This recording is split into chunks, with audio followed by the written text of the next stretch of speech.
मालेगाव तालुक्यातील निमगाव येथे राज्यस्तरीय आंतर महाविद्यालयीन कर्मवीर काव्य करंडक 2024चा विजेता संघ शासकीय अध्यापक महाविद्यालय पनवेल ठरला.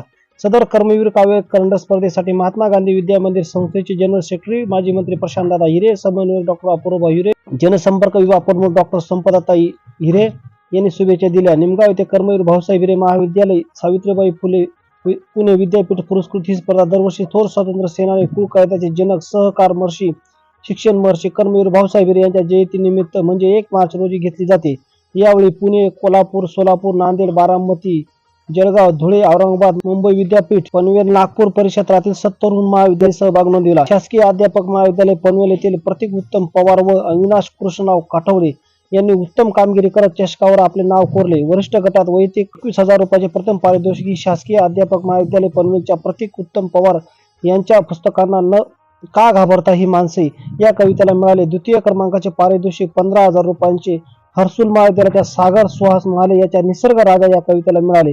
तृतीय क्रमांकाचे 11,000 रुपयाचे पारितोषिक निमगाव महाविद्यालयाचा संधाने ललित प्रकाश दीड या विद्यालयाला लाख पगार या कवितेला मिळाले. कनिष्ठ गटात प्रथम क्रमांक फटांगडे दुर्गा राजेंद्र नामपूर महाविद्यालय, द्वितीय क्रमांक अखिलेश मनोज पाटील प्रताप महाविद्यालय अंमळनेर, तृतीय क्रमांक जाधव संध्या पुरुषोत्तम येवला महाविद्यालय या विद्यार्थ्यांनी पटकावला.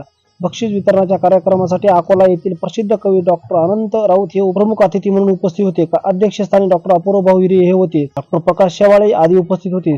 सर्व प्रमुख पाहुण्यांना हस्ते विजेत्या स्पर्धकांना पारितोषिक वितरण करण्यात आले. प्रमुख उपस्थिती डॉक्टर तांबे सर. कवी डॉक्टर अनंत राऊत यांनी ही कविता मनातील वास्तवरूपी मांडणी करण्याचे साधन आहे. शब्दाची झोळी घेऊन कवी समाजात वावरत असतो. कवितेतून सामान्य माणसाचा वेदना जर साहित्यात येत असती तर खरे असते. 100 कविता लिहिण्यापेक्षा 100 कवितांची ताकद एका कवितेत टाका, ती कविता महाराष्ट्रभर पोहोचेल असे त्यावेळी ते म्हणाले. कार्यक्रमाचे अध्यक्ष अपूर्वा हिरे यांनी बहुजन हिताय बहुजन सुखाय हे ब्रीद वाक्य घेऊन संस्था पवित्रपणे समाज विकासाला हातभार लावत असल्याचे मत व्यक्त केले. बक्षीस न मिळालेल्या कवीने नाराज न होता पुढील वर्षी चांगल्या तयारीने यावे. काव्य वाचन स्पर्धेत कवी डॉक्टर पांडुरंग कंद, अध्यापक जावेद शेख, डॉक्टर रावसाहेब कुवर हे परिवेशक म्हणून लाभले होते. सादरीकरण संपल्यानंतर सर्व परीक्षकांनी कवितांचे थोडक्यात परंतु सर्वच कवितांना स्पर्श करताना हलके फुलके भाषा करून कवींनी मार्गदर्शन केले.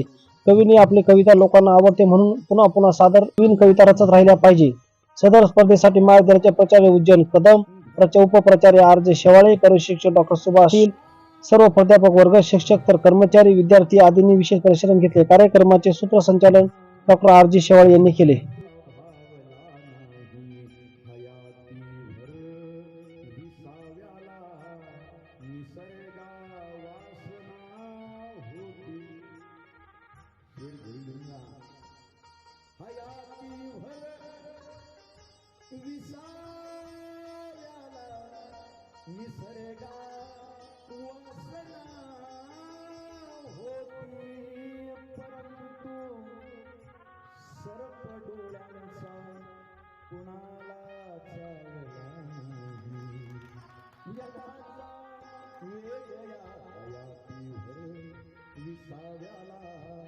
निसर्गा वासना होती हयातीभर विसाव्याला, निसर्गा वासना होती परंतु सर्प डोळ्यांचा कुणाला चावला नाही. जगाचा वेग या माझ्या मनाला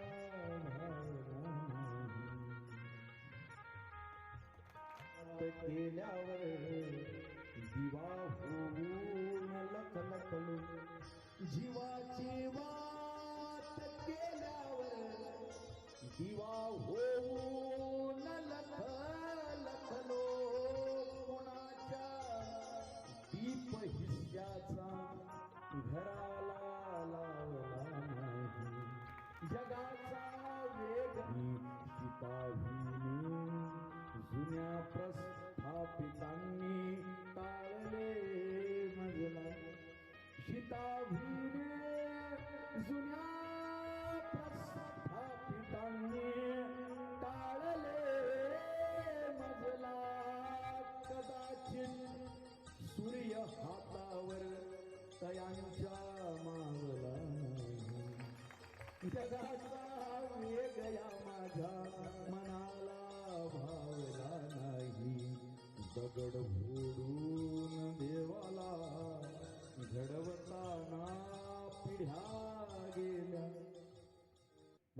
विचारतात लोक, तुम्ही एवढे का म्हणे दगड दगड करता देवाला? पंढरपूरला जाऊन काही मी विठ्ठलाचं दर्शन घेत नाही, ते शिर्डीच्या साईबाबाचं दर्शन काही मी शिर्डीला जाऊन घेत नाही. मनपूर्वक अभिनंदन करतो आणि ज्यांना मिळालं नाही त्यांना एवढंच सांगतो की पुढच्या वर्षी स्पर्धा परत आहे, त्यामुळे वर्षभर तयारी करण्याची संधी तुमच्याकडे आहे आणि त्यामुळं आपण सर्वांनी तयारी करू शकता एवढीच अपेक्षा या ठिकाणी व्यक्त करतो. आपल्या सर्वांना मनपूर्वक धन्यवाद देतो, कारण 8 वाजता परत मला मालेगावची व्याख्यानमाला सुरू करायची आहे. गेली 40 वर्ष ती व्याख्यानमाला आपण त्या ठिकाणी घेतो आहोत आणि त्यामुळं 8 वाजता बरोबर सुरू होईल, त्यामुळे जास्त वेळ मी आपला घेत नाही. आपल्या सगळ्यांना पुन्हा एकदा धन्यवाद देतो आणि थांबतो. जय हिंद.